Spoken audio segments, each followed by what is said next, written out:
नमस्कार दोस्तों, स्वागत है आपका न्यूज़ का साइंस यूट्यूब चैनल में। आज के इस वीडियो में हम देखने वाले हैं जम्मू कश्मीर रियासत के बारे में। आज के इस वीडियो में हम देखेंगे कि जम्मू कश्मीर रियासत का भारत में विलय कैसे होता है, उसके बारे में हम चर्चा करेंगे। तो काफ़ी इंपॉर्टेंट ये वीडियो होने वाली है। इंपॉर्टेंट का सेंस में आपको ये कई सारी परीक्षाओं में इससे प्रश्न पूछे जा सकते हैं कि भारत का विलय कब हुआ, और कश्मीर समस्या के रूप में आपको थोड़ा सा इसको जानना भी चाहिए।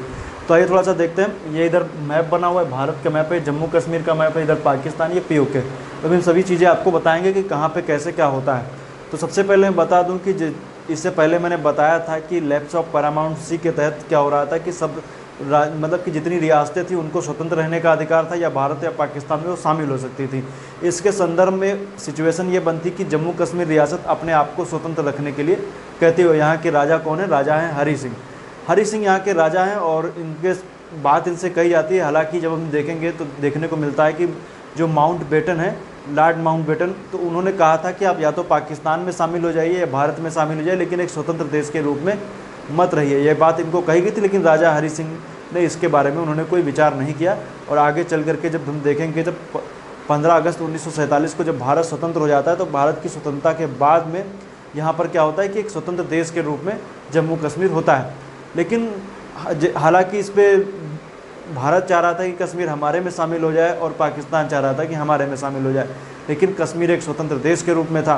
तो इस वजह से क्या होता है कि जो यहाँ पर देखिए कुछ चीज़ें लिखी हुई, जो राजा हरी सिंह है उसमें हम देखेंगे तो 22 अक्टूबर 1947 को जो पाकिस्तान था उसने अपनी सेना को कबीलाई के रूप में उनको दे दिया, और मतलब वेशभूषा उनकी वैसे रख करके कश्मीर पे उस पर अटैक कर दिया। तो जब आप देखेंगे तो ये पाकिस्तान है और ये वाला हिस्सा देखें तो कश्मीर है, ये भारत है, ये पूरा भारत है। लेकिन तत्समय ये क्या था? एक स्वतंत्र देश के रूप में था। तो इसमें क्या था कि ये इसकी सीमा पाकिस्तान से भी लगती थी, भारत से भी लगती थी। तो क्या क्या यहाँ से इसने क्या क्या पाकिस्तान ने यहाँ पर कबीलाई सेना यहाँ पे भेज दी कश्मीर में। तो कश्मीर में जब कबीलाई सेना उसने भेज दी तो 22 अक्टूबर 1947 को कबीलाई ने कश्मीर पर हमला किया, और कश्मीर पर हमला किया तो राजा हरी सिंह जो थे उन्होंने भारत से मदद की अपील की कि भारत हमें मदद करे। तो जब उन्होंने भारत से मदद की अपील की तो यहाँ पर अंतर्राष्ट्रीय कानूनों के तहत भारत किसी भी स्वतंत्र देश के ऊपर अपनी सेना नहीं भेज सकता था। तो इस वजह से क्या हुआ कि हरी सिंह ने भारत से मदद की अपील की, लेकिन अपील उनकी मानी नहीं गई और मदद उनको नहीं मिली। 24 अक्टूबर 1947 की बात है, 2 दिन के बाद इनसे मिलने के लिए वीपी मेनन इनसे मिलने के लिए जाते हैं और इनसे कहते हैं कि आप भारत में या तो विलय कर लीजिए, तभी आपको मदद दे सकते हैं। जो अंतर्राष्ट्रीय कानूनों का हवाला जो था वो इनको दे रहे थे माउंटबेटन, क्योंकि वही उस तत्समय वही सर्वे सर्वा थे, उन्हीं के कहने से ही सब चीज़ें, क्योंकि सेना वगैरह सब उन्हीं के अधीन थी। तो क्योंकि अभी भारत के पास सेना जो थी उसमें ब्रिटिश सैनिक थे, तो लगभग क्या था कि क्योंकि आप जान रहे हैं कि संविधान लागू होने के बाद में सेना उनकी जाती है, तो ये सिचुएशन रहती है। तो इधर से भी मतलब पाकिस्तान की तरफ से भी अंग्रेज सैनिक, इधर से भी अंग्रेज सैनिक, लेकिन उसने पठान कबीलाइयों को इस पर क्या किया, इस पर अटैक करने के लिए बोला था कश्मीर पर। अब इसमें हुआ ये कि 24 अक्टूबर को उन्होंने भारत से मदद मांगी, लेकिन मदद नहीं मिली। तो आगे चल करके उनसे बोला गया कि आप भारत में विलय कर लीजिए, तभी हम आप पे मदद कर सकते हैं। तो फिर आगे चल करके 26 अक्टूबर 1947 को राजा हरी सिंह ने भारत में विलय के लिए विलय पत्र पर हस्ताक्षर कर दिया। हालांकि इस सिचुएशन में जब हम देखेंगे तो यहाँ पर पास में पड़ता है उरी यहीं पर पड़ेगा पास में, यहीं पर। तो कहते हैं कि जब सेना अटैक कर रही थी, मतलब कि जो कबीलाई थे इस तरफ बढ़ रहे थे, तो उसमें क्या हो गया कि इन्होंने यहाँ पर उरी के पास में एक पुल हुआ करता था, तो पुल को क्या क्या गिरा दिया गया। तो पुल को गिराने की वजह से क्या हुई कि पाकिस्तान की जो मतलब जो कबीलाई लोग थे वो इस तरफ जल्दी नहीं आ पाए और उसमें थोड़ी सी देरी हुई। हालांकि इसमें कहते हैं कि जैसे पुलवामा के आसपास के एरिया में जो आप देखेंगे कश्मीर के पास, जब श्रीनगर के पास में यहीं पे पुलवामा भी दिखेगा, तो कहते हैं कि उन्होंने जो पठान मतलब कबीलाई लोग थे उन्होंने क्या किया कि लूटपाट वगैरह करना। कहते हैं कि यहाँ पर कस के मतलब लूटपाट हुई, दुकानें वगैरह लूट लेना, लोगों की इज्जत लूट लेना, इस तरीके की। उसमें ऐसा नहीं कि सिर्फ हिंदू थे या सिख थे, उन्होंने हिंदू मुस्लिम सिख ईसाई किसी को भी नहीं छोड़ा, और लूटने में थोड़ा सा ज़्यादा व्यस्त हो गए। तो लूटने में जब वो व्यस्त हुए तब इसमें कहानी ये हुई कि थोड़ा सा और ये लेट हो गए, क्योंकि उनका लूटने में थोड़ा ज़्यादा ध्यान चला गया। तो इस वजह से क्या हुआ कि यहाँ पर इनको थोड़ा समय मिल गया राजा हरी सिंह को। तो 26 अक्टूबर 1947 को इन्होंने विलय पत्र पर हस्ताक्षर कर दिया, और 27 अक्टूबर 1947 को इस विलय पत्र की मंजूरी दे दी गई। जब विलय पत्र को मंजूरी लॉर्ड माउंटबेटन ने दे दिया, इसके बाद में क्या किया गया कि जिन्ना को भी लगने लगा कि अब थोड़ा बात आगे बढ़ रही है, तो इसमें इन्होंने बोला, इन्होंने माउंटबेटन मतलब कि अपने जो सेना के प्रमुख थे उससे बोला कि आप कश्मीर पर अटैक कीजिए। तो इधर से भी ब्रिटिश, इधर भी ब्रिटिश, दोनों तरफ से ब्रिटिश जो हैं वो आपस में तो भिड़ेंगे नहीं, उन्होंने मना कर दिया कि हम नहीं जाएंगे लड़ने के लिए। फिर अंत में आई कि बात हुई, दोनों देशों के मध्य में बातें हों ताकि मसले को बैठ करके सुलझाया जा सके। इसको ले करके जब हम देखेंगे तो जिन्ना ने बुलाया माउंटबेटन को, जवाहरलाल नेहरू को बुलाया कि आप आइए लाहौर में एक मीटिंग कीजिए। हालांकि इसका काफ़ी ज़्यादा विरोध हुआ और सरदार पटेल ने काफ़ी विरोध किया कि हम नहीं जाएंगे, वो हमारे यहाँ है, इस वजह से ऐसा विरोध भी हुआ। हालांकि आगे चल करके लॉर्ड माउंटबेटन 1 नवंबर 1947 को वो खुद वहाँ पर जाते हैं, लेकिन 2 नवंबर इसमें बात चल रही थी कि संयुक्त राष्ट्र में इस मामले को दे दिया जाए, दोनों देशों के बीच में बातें। 2 नवंबर 1947 को जवाहरलाल नेहरू घोषणा करते हैं कि कश्मीर में जनमत संग्रह कराया जाएगा। तो ये सबसे कहते हैं कि ये टर्निंग पॉइंट था जब 2 नवंबर 1947 को जवाहरलाल नेहरू ने बोला कि यहाँ पर क्या किया जाए, जनमत संग्रह कराया जाए। हालांकि आगे चल करके जब हम देखेंगे तो ये मामला जो था 1 जनवरी, हालांकि लॉर्ड माउंटबेटन की संस्तुति पे उन्होंने कहा था कि इसको ले जाया जाए, तो 1 जनवरी 1948 को कश्मीर समस्या जो थी वो संयुक्त राष्ट्र की सुरक्षा परिषद में भेज दिया गया, दोनों को वहाँ पर भेज दिया गया। आगे चल करके इसमें कहते हैं काफ़ी ज़्यादा विवाद की स्थिति भी रही और 31 दिसंबर 19, हालांकि यहाँ पर जब मैंने बताया है 27 अक्टूबर 1947 को माउंटबेटन ने विलय की मंजूरी दी थी, तो नई दिल्ली से आप देखेंगे यहाँ पर जो सेना थी वो भेजी जा चुकी थी। तो सेना ने क्या किया था, करीब श्रीनगर के आसपास तक देखें तो ये कबीलाई लोग पहुँच गए थे, तो यहाँ से इनको खदेड़ना शुरू किया और काफ़ी हद तक खदेड़ भी दिया था।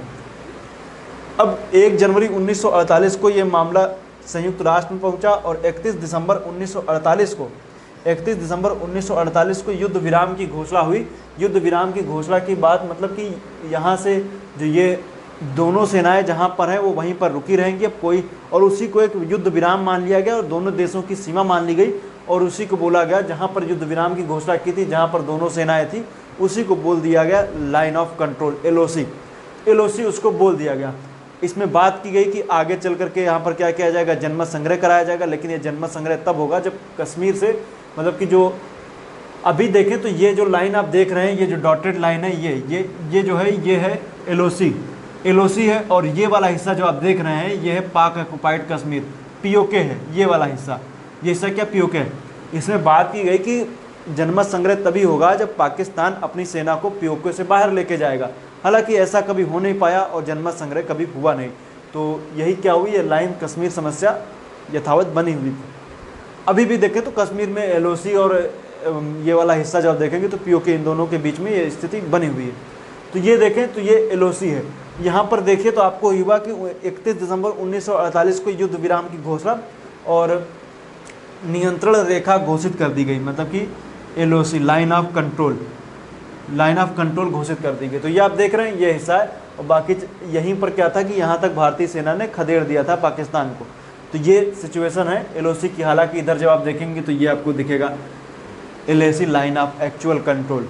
तो हालांकि उसकी बात हम बाद में करेंगे, लेकिन इसमें जब देखेंगे तो कई सारी चीज़ें आती हैं कश्मीर में। यहाँ पर नेशनल कॉन्फ्रेंस के नेता शेख अब्दुल्ला की बात आएगी, तो उन्होंने काफ़ी ज़्यादा इसमें वहाँ की जनता को, वो कश्मीर, वो विलय के मतलब कि वो पाकिस्तान में विलय के पूरी तरीके से राज़ी नहीं थे। उनका कहना था कि पाकिस्तान में विलय नहीं करेंगे, और वहाँ की जनता को उन्होंने काफ़ी ज़्यादा कह सकते हैं, उन्होंने बताया कि पाकिस्तान ने यहाँ पर अटैक किया है, आपके साथ अच्छा नहीं किया है। ऐसी ऐसी बातें उन्होंने अपने भाषणों में, जो राजनीतिक रैलियाँ वगैरह, उनमें उन्होंने इन बातों का जिक्र किया। और नेशनल कॉन्फ्रेंस जब आप देखेंगे तो जम्मू कश्मीर की वर्तमान समय में भी एक पार्टी है जिसके नेता जब देखेंगे तो हमें देखने को मिलता है उमर अब्दुल्ला, ये सब नेता हमें देखने को मिलते हैं। तो ये सिचुएशन है कश्मीर की। हालांकि इसके बाद की सिचुएशन और आएगी जिसमें देखेंगे जम्मू कश्मीर का संविधान लागू होगा और कई सारी चीज़ें आएंगी। 1960 के आसपास जब देखेंगे तो सुप्रीम कोर्ट को वहाँ पे उसके अधीन कर दिया गया। ये सब चीज़ें आएंगे, हमें देखने को मिलेगा, लेकिन उन सब चीज़ें चूँकि वो पॉलिटी का पार्ट है, इसलिए हम उसकी चर्चा इसमें हम नहीं कर रहे हैं। इसमें हम बात कर रहे हैं सिर्फ ऐतिहासिक संदर्भ में। जब हम देखेंगे तो जम्मू कश्मीर रियासत का जो भारत में विलय हुआ उसके संदर्भ में हम बात कर रहे हैं। आगे चल करके जब हम देखेंगे तो सिचुएशन और बदलेगी। इसके बाद का जो वीडियो हम मतलब आएगा इसके बाद का वीडियो, उसमें हम बात करने वाले हैं फ्रांसीसी और पुर्तगाली अधीन क्षेत्रों के बारे में। कौन कौन से क्षेत्र पुर्तगालियों के अधीन थे, कौन कौन से क्षेत्र फ्रांसीसियों के अधीन थे और उनका विलय कैसे किया गया, उनकी हम बात करेंगे। क्योंकि विलय में जब हम देखेंगे तो फ्रांसीसी क्षेत्र तो काफ़ी आराम से विलय में हो जाता है, भारत में विलय कर देते हैं, लेकिन पुर्तगालियों के अधीन जो गोवा जैसे क्षेत्रों पर सैन्य कार्रवाई करनी पड़ती है। गोवा की मतलब पुर्तगाली वहीं पर गोवा में आत्मसमर्पण करते हैं, उसका हम चर्चा करेंगे। तो जो नेक्स्ट वीडियो मेरी होगी उस नेक्स्ट वीडियो में बात करेंगे फ्रांसीसी और पुर्तगालियों के अधीन क्षेत्रों के बारे में। काफ़ी अच्छी वो वीडियो होने वाली है, उसको भी आप लोग देखिएगा। नेक्स्ट वीडियो है, क्योंकि वीडियो काफ़ी छोटी छोटी हो रही है, बहुत लंबी वीडियो नहीं बना रहा हूँ मैं, और छोटे छोटे टॉपिक को जल्दी जल्दी कवर करने की कोशिश करेंगे। जितने टॉपिक मैंने बताए थे जल्दी वो सभी टॉपिक कवर करने की कोशिश की जाएगी। स्वतंत्र भारत का इतिहास करीब 10 से 15 वीडियो के अंदर हम इसको ख़त्म करने की कोशिश करेंगे। और मुझे लगता है करीब इसी सितंबर या कह सकते हैं अक्टूबर के पहले या दूसरे हफ्ते में पूरी तरीके से इसको हम ख़त्म कर देंगे। ये टॉपिक पूरी तरीके से स्वतंत्र भारत का इतिहास ख़त्म हो जाएगा। आज के लिए इतना ही। उम्मीद करता हूँ वीडियो आपको अच्छा लगा। वीडियो अच्छा लगा तो अपने मित्रों के साथ शेयर जरूर कीजिए। वीडियो देखने के लिए पुनः एक बार आपका बहुत बहुत धन्यवाद।